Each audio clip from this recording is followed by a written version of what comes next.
my sole purpose of getting involved was the time that it takes to make this product. Wow. I can't help but admire that.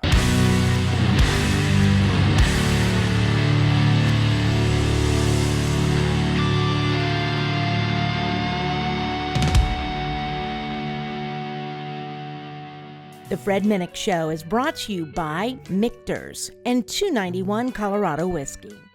Hey everybody, we're about to blend a whiskey. I'm with Clown from Slipknot. Clown, what's up, man? What's happening? Are you ready to taste some whiskey and blend it? I am.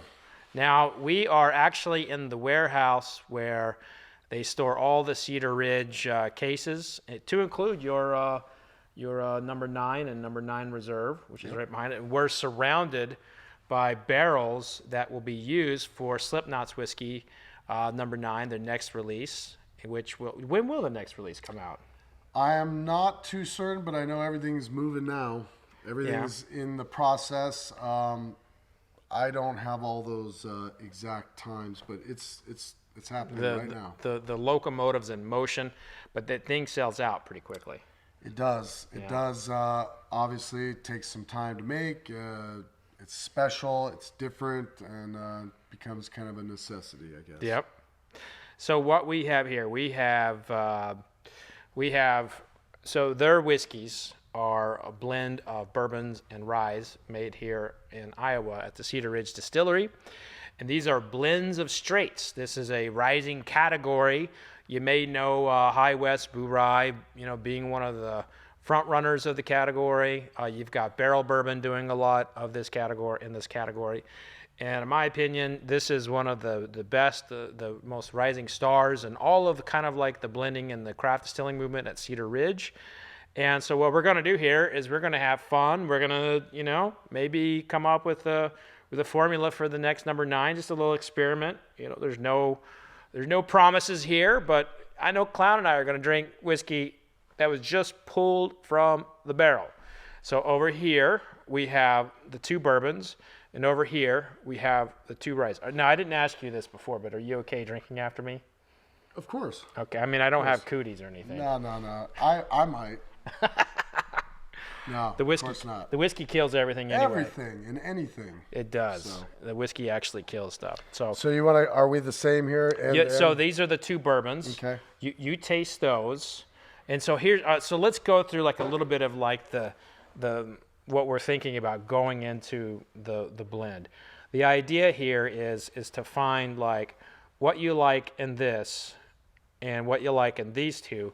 And let's kind of come up with an idea of like the percentages of like what could complement one another. So it's a little bit like, I guess, like when do you have like, drums and guitar at the same time and vocals at the same time, and when do you let the vocals like own the stage, or when do you let the drums own the stage? Yep. It's very similar. Absolutely. So both are art, and let's do this. All right. Are we trying the same one?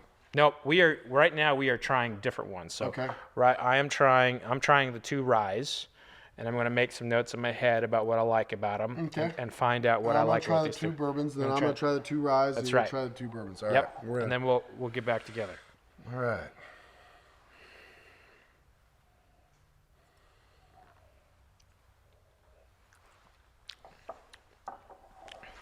Damn, I almost want that barrel by itself. Can we do that? Can we just say, exercise is over, we just want that barrel? I don't know. They might have to come look for us in a month.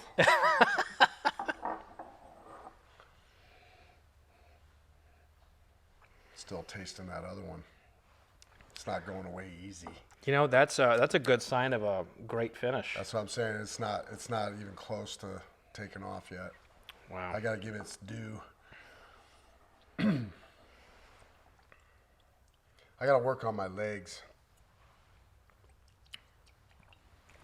Well, the key for me, like these glasses are specialized for whiskey. Just kind of hold them there. A little swirl. It's amazing. And look at that. The straight out of the barrel, it's the same kind of pattern that we saw on the other release.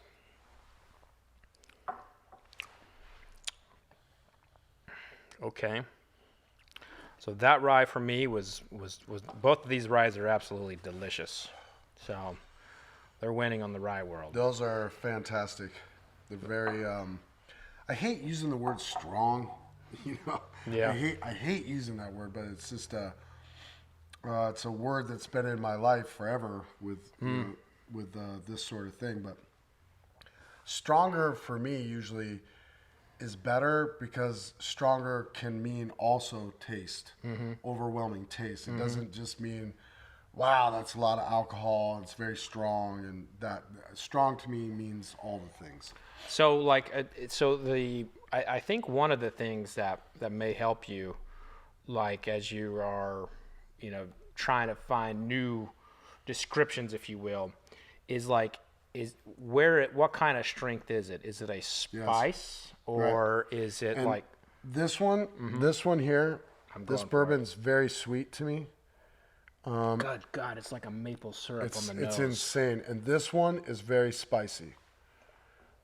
This one particularly hit the back of my tongue and is staying there almost like a fight. You know what I mean?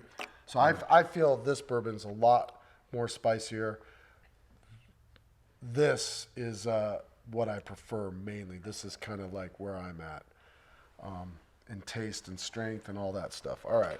You know what's crazy is like when you taste something like this and then you blend it with one of these guys, that can get lost. Yeah. This one has some delicacy to it. Very delicate. These are a lot different. So different to me. Wow. See, I prefer my corn mainly.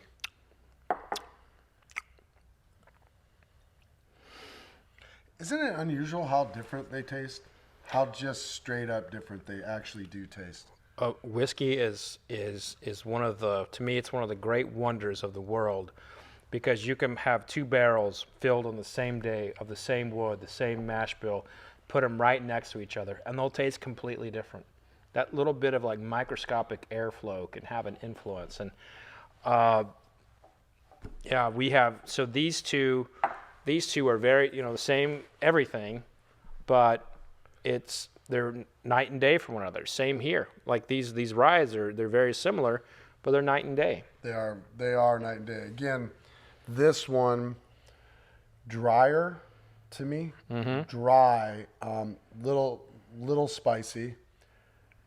I didn't get sweetness mainly out of either one of these ryes. I really pick up on my sweetness when the corn's involved. I don't know if that's because I've trained myself or, corn is such a part of all of our lives, corn syrup, from beverages to everything. So I'm really prone to understand that a lot. Still trying to get in between there on all of it. But I definitely prefer the bourbon.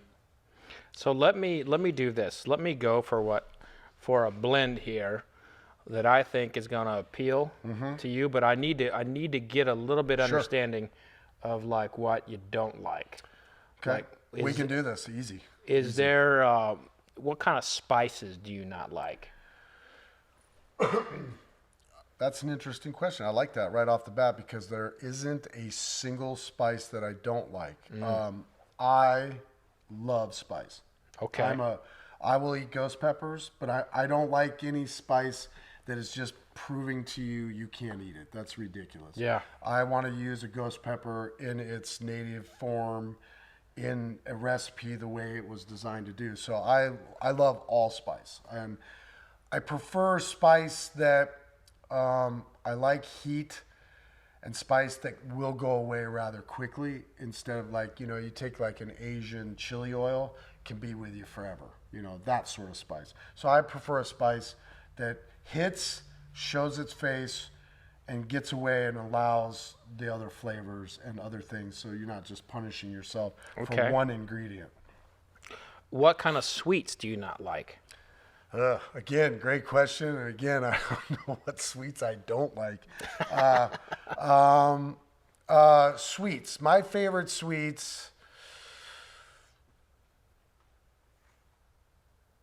Heavily sugar-based sweet, overwhelming. I like rich sweet. Yes, I'll eat a cookie and let's just get our general sweet tooth out. But I rather take 1 or 2 bites of something that is uncomprehendable and too sweet to put down in you, and just enjoy 1 or 2 and take away that and go, my God, that was just Okay. an amazing thing. Just can't eat it all. Okay. And now last question on like what you don't like. Are there any nuts you don't like? Great, best question. So I hate nuts. Hate them.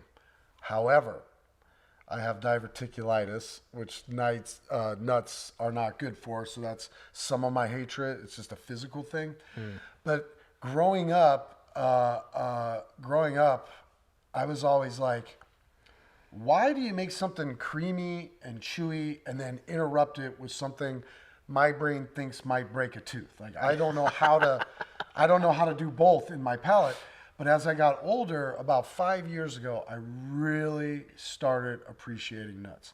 My palate changed, and I found myself eating almonds and pecan, all these nuts that my parents would bust, and I'd be like, what are you guys doing?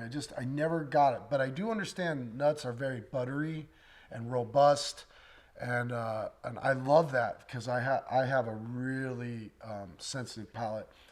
So nuts are something I always wanted to love, but just never could but this finally is the thing that incorporates nuts that I don't have to chew. Okay. See what I'm saying? So you don't mind that? I don't, and Okay. I am Because this has a really prominent nut note. Yep. So I was going to dismiss that from my But blending. you could though, because I'm still learning. I'm still learning, and honestly, if I were out, I'll tell you right now, I would always go for something more sweeter. Okay. Because one, I don't know how much you talk about this or what it is, but I think it's a fair thing to bring up, especially with all my fans and stuff. I mean, most people never get to the point where they could sit down here and have intellectual conversations on the recipe. Yeah. So, you go to a bar, you want to drink, you know what I mean? So it's like, for me, I'm still learning. So I would prefer the non, nut one, but I'm also trying to get to the point where I can appreciate that excellent recipe on something I didn't try. So maybe take it out, maybe don't take it out. I think brainwashed, if I was in a place, what's your sweet, what do you have, Okay. But I'm trying to get this palate more to not deny myself the better things in life. That's great. Well, we do have 4 really nice things to play with here. And this may surprise you. On my first one, this is actually going to be my base. Okay. And you I was said, going to say, this might be too sweet. yeah. Well, the thing is this. I feel like, and I'd have to play with it a little bit more, but I feel like this whiskey, which is delicate, it's soft, it has the potential to get lost. Like one of these guys can override it. So I think that might be like a touch. You're absolutely right. They would very quickly override it, I think. So I think this guy right here is going to, and this is a super scientific. We got our beakers here. I'm going to. I think I failed biology, anatomy, any sort of science at all. I super failed. So I'm going Now, to which go one forward. did you get? Now you got a rye. Yeah, now we're going to the rye, just a little bit. What do you think this one was based off of? Mostly that one. I thought this one was very nut forward. I thought it had a lot of almonds in it. So we got a spice to start with. So Then a little bit of nut. Okay. And then I was gonna come back in here with this guy, and now this is going to be my.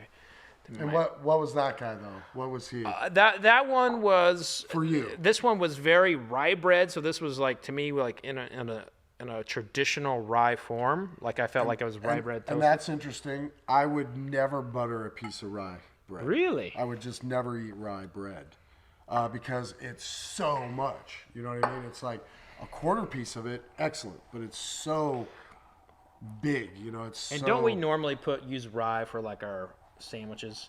Rye is great with sandwiches. the best pastrami? All right, so that's gonna be blend 1. Okay. And now I'm gonna go with this as the base. That smells really good. Different. Surprisingly. You know, you tend to think that alcohol's alcohol, and like, how can you distinguish any of it? And that's another fascinating thing with me these days. I'm like, you really can. You know, at 14 when you start, or at least me, I wasn't really thinking I would ever get in there and be able to actually understand. Well, and here's the thing. It's like I live in a world where, you know, right now we're trying to fight. It sounds ridiculous, but we're actually fighting for our rights to be able to have a drink. You know, once again, it's like although we're seeing like the legalization of marijuana around the country, you're starting to see people try to regulate alcohol advertising, when and where you can drink alcohol again. You have these health zealots coming out and saying, you know, if you look at alcohol, you might get cancer. You know, but what they're doing is they're using studies of saying like, well, these people who drank 12 drinks a day get cirrhosis. Right. Yeah. Well, of course they got cirrhosis. You know, I mean, they're trying to lump in the moderate drinker with problem drinking, and I am of the belief that if we learn to respect and if we learn to appreciate and taste alcohol, we will start losing the problems we have in this country. Well, I mean, you know, I don't know how relative it is, but I agree, because, you know, if you take back the impressionistic painters, you know, they were sitting around drinking absinthe without this idea of like what it was going to do to them, or all, you know, they make a thing of it. It was a social drink, one or two, do your thing, whatever. So I agree with you. Sit down, know what you're doing, be responsible, make the right choices for yourself, and take a little time to understand what it is. Again, my major fascination with what I'm doing is the time involved in making this art. It is just, like you said, the color comes from the barrels. I mean, you mix it all up in there, and heat and time and pressure, but in the end you have something like wood that helps make what it is. It's fascinating, you know. So blend 2. Try this. Blend 2 is got the majority of your favorite there, with a touch of something else.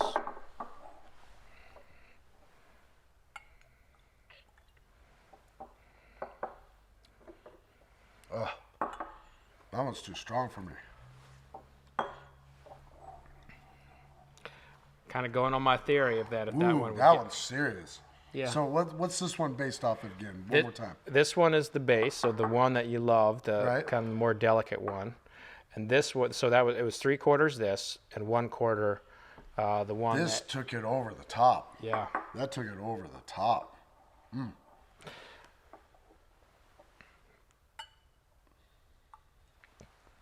Definitely a more bourbon or more corn than rye. What's this one? This one starts with the first rye, and then so it's basically, you know, 2/3 this, and then 1/6 that, and then 1/6 that. I think that would. I don't know. I'm not good with math, but it's close. Good. Not I still gotta get my words. Still pretty heavy on this end. This end, which is just harder for me to drink in the sense of tasting and smelling, because it's so sensitive to the strength. Does that make sense? Yeah. So I think what we learned here is that the best base for you because this was your favorite, right? Yep. The first one was your favorite? Yep. So the best base for you is this bourbon. So my guess is if we do this, we make that the base, and we just put a little. This was your second favorite? Yes, this one down here. Yeah. This one was too much. And it was this one and that one. So my thought here is that that will be kind of like a flavoring. This will be like a kind of polishing whiskey there. But I think that this right here, and I haven't tasted any of these. We've been trying to dial in your palate. I think this would be probably, from what we have here, this would probably be the perfect whiskey for you with what we have potentially on the table. I love the smell already. That's interesting that like we could do this like this, you know, Yeah. with just some different proofs and you wouldn't, you know, if you're this 18, you're like, no. You're like, I don't know what you're talking about, but getting older is better. I found myself with that with cigars as well, man. Oh, I love cigars. You know, a Cuban is much different than. Yeah, they make good cigars in Cuba. I think you're right. Wow. So for me, a lot of it is that last bit that hits that determines if I'm staying on or not. You know what I mean? That one, that's not as strong. Again, I hate always bringing it up that way, but you know, the strength of this one is better than this first one, and I like that one better. But yeah, this is a perfect blend. I think so. We started with a rye base. So we started with the spice yeah, base. The base for this one was the bourbon number 2, or the spicy bourbon, and this was the secondary in it, and this was the little bit of the bourbon. The first bourbon, the sweeter one, was kind of the polishing one. And here's the thing: we could add water to all these, Right, exactly, to cut it down to the 99 proof, which your reserve number 9 is, and they would all taste differently. Yeah. So, and that is the art of blending. It is. I'm interested in get in there and try this one. Try those two. These two are okay. I mean, they're great, but I mean, we're doing our personal. So try those two and see which one you like. Whoa, that's gonna be hard to beat. This is really good. That's good. How many days a week do you do this? I do it responsibly. No, of course. But I love that this is your job because you have a handle on it. yeah, I mean, the thing is like, I'm very, very fortunate. So my background, I got home from a tour in Iraq, and the only job I could get was as a food writer.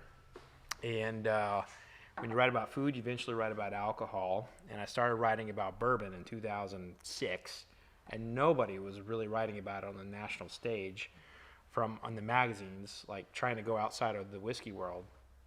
So I was writing for anybody who would let me. And then I got a book, and then another book, and I kept writing, and it just kept going. You know? Wow, good for you. I love it. Wow. Ooh. That's a hard one. Those are both delicious. This would be, if we had to do both, I could do this one during dinner, but I'd end dinner with this one. Yeah.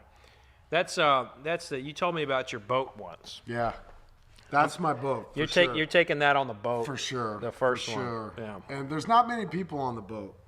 You know? That's when things change with this. That's when I really get into it. Oh, the rye forward one's definitely different. Are these the other two here? Well, these were the samples. Samples. Yeah. So this was That was the first bourbon. And where's the second one? That, right here? Yes. Okay, so these are the other two that you made. Mm-hmm. And this would be a rye. See if you like either one of them more than the first one. I think this was the bourbon here. No, I like the first one the best. And then probably one of the ryes just slightly over that one. But Do you like rye a lot? I like rye, but I don't like the last 15 years trend of rye, where it's like biting into a dill pickle. Rye has a tendency to, when you over ferment it, it can taste a lot like dill. Okay. So it's basically like getting a dill pickle and drinking the pickle juice. You know. So there are a lot of brands. You can taste that. Yeah. That's amazing. Well, you can too. I guarantee you. Like it's just what they do. They just have something that's fermented too much, and it's their style. It's, to me, in my opinion, it's the way they ferment and then distill. But They put a lot of their whiskey out in the market. It's a Indiana distillery called now called MGP. But the brand that people most recognize is called Bullet Rye, and it tastes like a dill pickle. You know, it's very dill forward. And let me tell you, there are times I want dill. You know, like I want that. And then there's another distillery in Tennessee called George Dickel that has a Flintstone vitamin note. Okay. And that comes from like using enzymes in their fermentation. So a lot of distilleries do end up getting like a house profile, and it's interesting. Like Cedar Ridge has developed a house profile for me, but it's not necessarily on taste. It's more on like the mouthfeel, like the way they feel in my mouth is very, very unique. All their barrels, all their whiskeys. I would say that too. That was something that was that I caught on the first time I came. I was telling my wife, I was like, does it make sense that it's different in my mouth? I said that exact same. I'm like, it's just a liquid and it's just an alcohol, but does it make sense that it was different in my mouth? And maybe, you know, we're learning all these things, but I agree with you there. Awesome. I agree with you. And a lot of what I've drank in my life, I could put on categories, you know. I mean, after really dialing in with this stuff and really being interested and trying to learn, it's really helped me with everything. I take food differently now because of this. That's awesome. And I've met a lot of people that come to our signings and they're very serious, like yourself. And I learn from them, and people are really, really, they got nothing but great things to say. Well, do you remember when we were at the Louder Than Life festival, and we were on stage and just pouring it down people's poured throats. down their throats, and people were asking like, "What's the mash bill? What's your fermentation temperature?" Believe me, I'm just like, listen, I know you guys want all this for me, and you think I know already, but just chill out. I'm learning. So, I mean, that's another big percentage of what I'm doing here. Again, if people really want to know why I got interested to begin with, money never drives me to do anything, you know, but my dad always told me anything worth doing is worth doing for money. So you take it seriously and you make it a business, and if it works out, it works out. But my sole purpose of getting involved was the time that it takes to make this product. Wow. I can't help but admire that. The hours and the preparation, the things that come in, the things that got to get made, and just the people. And then there's a danger factor. I mean, you got to take care of the stills. You know what I mean? And we were talking about fire today, and you know, the owner was basically like, if it starts on fire, you're not putting it out. And like, I went in a whole thing for a minute. I was just like, went to Apocalypse Now and thought about napalm and fire and all this stuff. And I was like, this stuff is so serious. Yeah. And so, like, we made it. Humans made it. And it's just so interesting to me. And then the fact that it, you know, doesn't become what it is until the barrels. And that's just a cool artistic thing, you know. So that was my first love, is like anything that just, I mean, look at these things. They just sit here on the ground and they just take up little space. But every day you walk in, that thing is, it's becoming alive. And I love that. First day they walked me through one of the warehouses and I saw all the barrels. They're like, we're getting another one down here. And I was like, man, it's wonderful. Just because, you know, I've never done that. I've always gone into a store, purchased alcohol, been to an establishment, ate, partook, maybe at a house, friends, but never to this caliber of understanding literally what it is. And that's what's important. So, well, I get you are in it now.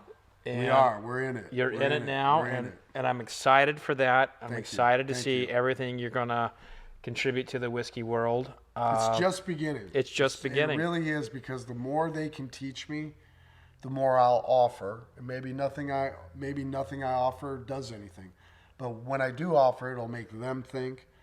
When they offer, it makes me think. And you know, if we're lucky and it's meant to be, besides the wonderful products that we're doing now, hopefully, one thing that excites me is that we create a couple more things that were never in the reality to touch, but lingering in our subconscious, to bring out to all the human condition. So I'm very excited, and I'm glad that you are. Well, I don't have people on that I don't think are adding something to like the whiskey conversation. And there are a lot of people in the space who start a whiskey, and I don't think they're adding anything to the conversation. They're just putting their name on a bottle. But you, my friend, are, and you're going through the efforts to learn more and become a part of like the whiskey family. So grab a glass and let's toast a little bit here. Toast, man. To Cedar Ridge. Yeah, to Cedar Ridge. To yourself. To everybody being healthy. Safe travels. Peace. Absolutely. Cheers. And don't forget to hit that subscribe button. And we'll see you around for future tastings. Cheers.